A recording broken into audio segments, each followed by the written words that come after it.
Video में आपको FVG यानी फेयर वैल्यू गैप के बारे में बताने वाला हूँ, जो कि स्मार्ट मनी कंसेप्ट का बहुत ही इंपॉर्टेंट टॉपिक है।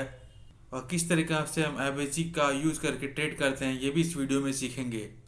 यहाँ पर आपको बहुत सारा एग्जांपल लूँगा जिससे आपको आसानी से समझ में आ जाएगा। दोस्तों, वीडियो बहुत इंपॉर्टेंट होने वाली है, इसलिए पूरे वीडियो को लास्ट तक जरूर देखें, तभी आपको इम्बैलेंस या फेयर वैल्यू गैप के बारे में पता चलेगा और किस तरीके से ट्रेड लेते हैं ये भी। बहुत सारे लोगों को दिक्कत आती है आइडेंटिफाई करने में इम्बैलेंस और फेयर वैल्यू गैप कि कहाँ पर है, किस तरीके से सिर्फ आइडेंटिफाई करना चाहिए। समटाइम बहुत सा बड़ा सा इम्बैलेंस क्रिएट होता है, समटाइम माइनर में क्रिएट होता है, इस वजह से हम लोग कन्फ्यूज हो जाते हैं। लेकिन दोनों का आइडेंटिफाई करने का जो प्रोसेस होता है वो बिल्कुल सेम होता है। तो इस वीडियो में आपको स्टेप बाय स्टेप आपको बताऊंगा किस तरीके से आपको आइडेंटिफाई करना है। तो चलिए स्टार्ट करते हैं। तो दोस्त, सबसे पहले आपको ये समझना कि इम्बैलेंस या फेयर वैल्यू गैप बनता क्यों है।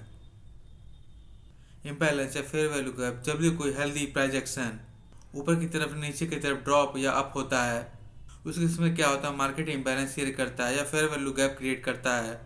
उसके बाद वही इम्बैलेंस या fair value gap most time feel होता है, फिर उसके बाद ऊपर या नीचे की तरफ निकल जाता है। आप जब भी टाइम फ्रेम में जाइए, 1 आवर में जाइए, 1 डे में जाइए, 5 मिनट में जाइए, उसको फील करने की इम्बैलेंस की प्रोबेबिलिटी होती है वो ज़्यादा होती है। दोस्तों, ये मैंने बीटीसी का चार्ट लिया है, टाइम फ्रेम 1 आवर का है, और इसमें हम देखेंगे किस तरीके से हम इम्बैलेंस या फेयर वैल्यू गैप को पहचान सकते हैं।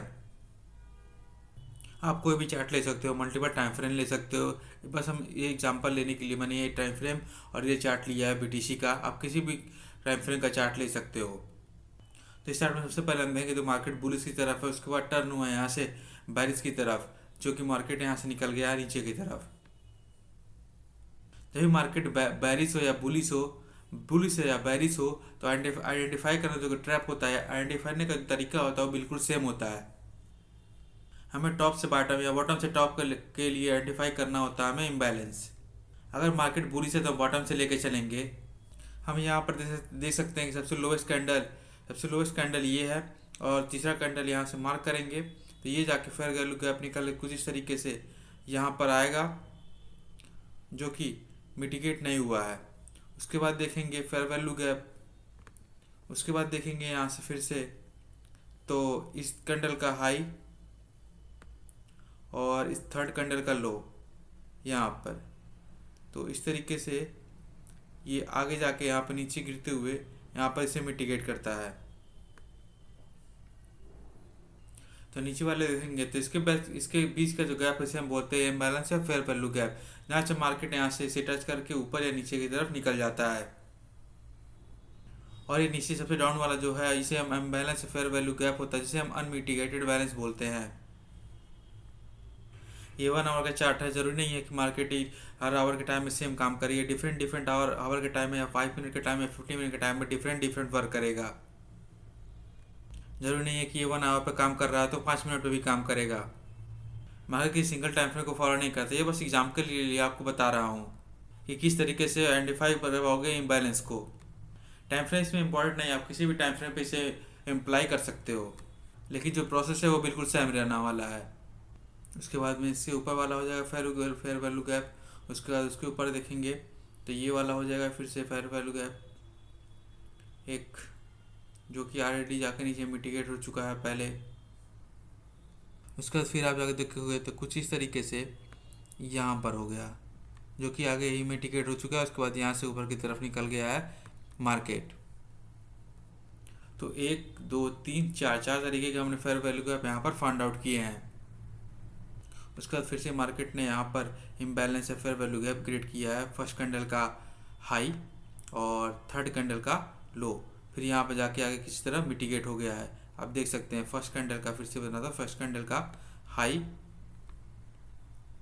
यहाँ से फर्स्ट कैंडल का हाई और थर्ड कैंडल का लो, जो कि यहाँ पर जाके मार्केट मिटिगेट हो चुका है, आप देख सकते हैं।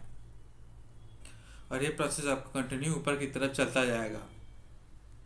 उसी तरह हम बैरिश मार्केट में भी आइडेंटिफाई कर पाएंगे। देखेंगे यहाँ फर्स्ट कैंडल का लो और थर्ड कैंडल का हाई कुछ इस तरीके से यहाँ पर, और यहाँ पर इसे इम्बैलेंस इमिटिगेट हो चुका है, जो कि ऊपर की तरफ हुआ है इस कैंडल से। ये जो इसके बीच का गैप है इसी को इम्बैलेंस या फेयर वैल्यू गैप बोलते हैं।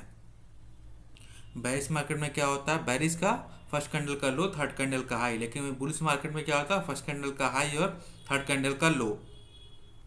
इस तरीके से हम देख सकते हैं कि जो बेरिश में सारे के सारे imbalance fair value gap mitigate हो चुके हैं यहाँ तक। बिल्कुल आपको बाय सेल ये नहीं करना, आपको सिर्फ आइडेंटिफाई करना है किस तरीके से हम इम्बैलेंस या फेयर वैल्यू गैप निकाल सकते हैं चार्ट पे। लेकिन आपको सबसे पहले समझना पड़ेगा, इससे पहले कि आप चार्ट पे एंट्री लें एग्जिट लें, इससे पहले आपको ये समझना पड़ेगा जो मिटिगेटेड है और या अनमिटिगेटेड है दोनों में डिफरेंस क्या है, उसको हम किस तरीके से आइडेंटिफाई कर पाएंगे। अगर आप इम्बैलेंस से फेयर वैल्यू गैप आइडेंटिफाई नहीं कर पाते हो तो आप POI या ऑर्डर ब्लॉक आइडेंटिफाई करने में बहुत ही दिक्कत आएगी। उसके बाद हम देखेंगे लास्ट कैंडल का लो और थर्ड कैंडल का हाई। यहाँ पर कुछ इस तरीके से बनते हुए हमें फेयर वैल्यू गैप या इम्बैलेंस देखने को मिल रहा है, जो कि आगे जाके मिटिगेट हो सकता है, उसके बाद ऊपर या नीचे की तरफ निकल सकता है। दोस्तों इस तरीके से आप इम्बैलेंस या फेयर वैल्यू गैप खोज सकते हैं चार्ट पे। दोस्तों आपको वीडियो कैसी लगी, अगर अच्छी लगी तो आप लाइक सब्सक्राइब और शेयर जरूर करें, ताकि हम इसी तरह और आपके लिए वीडियो बनाकर लाते रहें इस चैनल पे।